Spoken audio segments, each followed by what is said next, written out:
What if the Middle Ages were less about holy piety and more about unholy chaos behind closed doors? We've been sold a lie about medieval purity. The truth is, their sexual lives were so outrageous, so convoluted, and so downright strange that our modern world seems tame by comparison. Prepare to have your perception of the Dark Ages shattered forever. From love potions made from bizarre animal parts to public trials where intimacy was legally demonstrated, we're diving into the hidden world of medieval desire. First, let's talk about bundling, the practice that makes modern dating seem sensible. Imagine your family arranges your marriage. Instead of a romantic dinner, you're tied into a cloth sack and placed in bed with your intended. This was bundling, a chaperone sleepover with stakes higher than a castle wall. Couples were wrapped in bedding, sometimes with a wooden barrier between them, because nothing ignites passion like sleeping next to a stranger with a plank separating you. But here's the twist. Parents actively promoted this. Families welcomed suitors to bundle with their daughters, believing it fostered connection without risk. The demand was so high that artisans crafted special bundling sacks. An entire industry flourished around preventing contact while encouraging proximity. The irony is almost too much to bear. Shockingly, bundling frequently failed. Historical records show pregnancies were notably common among bundled pairs. It turns out placing two young people in a bed, even with obstacles, doesn't halt biology. Religious authorities condemned the practice as sinful, yet couldn't eradicate it from rural traditions. Now I'm curious, where are you discovering this bizarre history from today? Drop your city or country in the comments below. I love seeing how far these stories reach. Medieval cuisine took romance to alarming new levels. Forget chocolates. We're discussing banquet spreads engineered to arouse. The crown jewel? Animal testicles, from bulls, rams, and boars, hailed as the ultimate passion fuel. Cookbooks are filled with recipes for stones, the polite term for testes, prepared every way imaginable. But testicles were just the appetizer. Menus featured sparrow brains under the illusion they boosted virility. Dishes incorporated animal genitalia, operating on the principle that eating fertility would bestow it. The spice trade wasn't just for taste, it was for temptation. Pepper, ginger, and saffron were prized as arousal agents, justifying their exorbitant cost. Astonishingly, these meals were wedding staples. Picture a modern reception serving multi-course dinners of reproductive organs and brain tissue to optimize the newlyweds' wedding night. The ceremonial cake used pine nuts and honey, not for flavor, but for their alleged stimulant properties. If you think family gatherings are awkward, imagine aristocrats observing your wedding night. Welcome to medieval bedding rituals, where privacy was illegal for noble unions. The rationale? Marriage wasn't binding until consummated. With massive wealth and land exchanges at stake, witnesses verified the act. The ceremony was intricate and demeaning. After vows, the couple was paraded to their bedroom.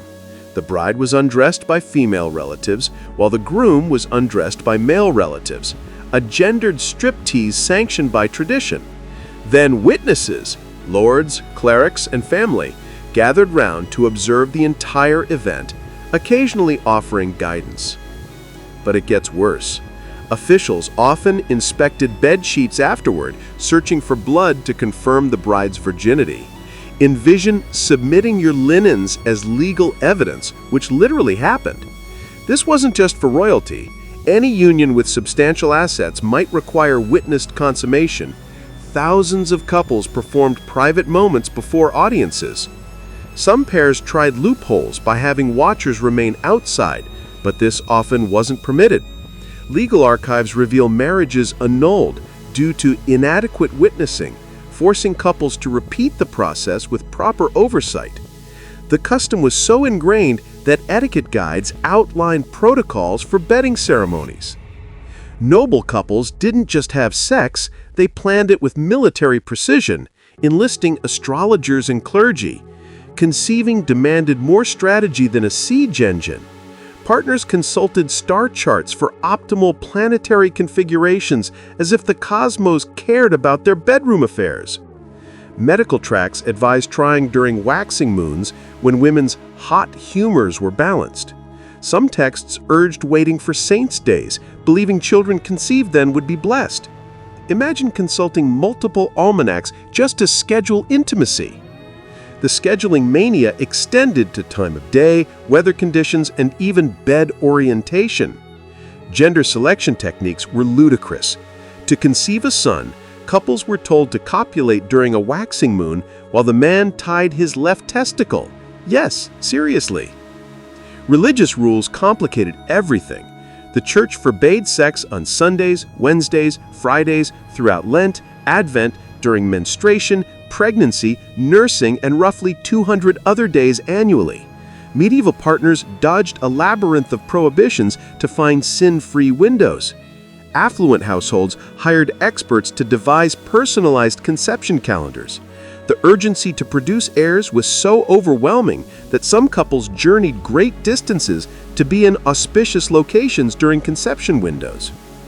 Underwear became mystical talismans, where your foundation garments could decide your fertility. The girdle of Venus was a real belt engraved with prayers and zodiac signs, thought to boost fertility and sexual prowess. Women donned amulets containing powdered narwhal tusk or crushed gems. The oddest item was the conception stone, a tiny rock women placed in their underwear during sex, believing it aided conception.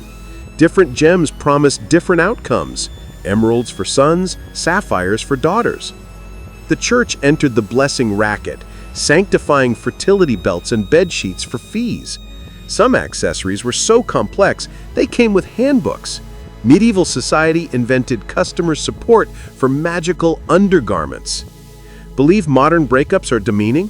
Try demonstrating sexual inadequacy before a tribunal. Medieval impotence trials were the ultimate divorce maneuver, with church divorce nearly impossible, alleging impotence was a woman's rare escape.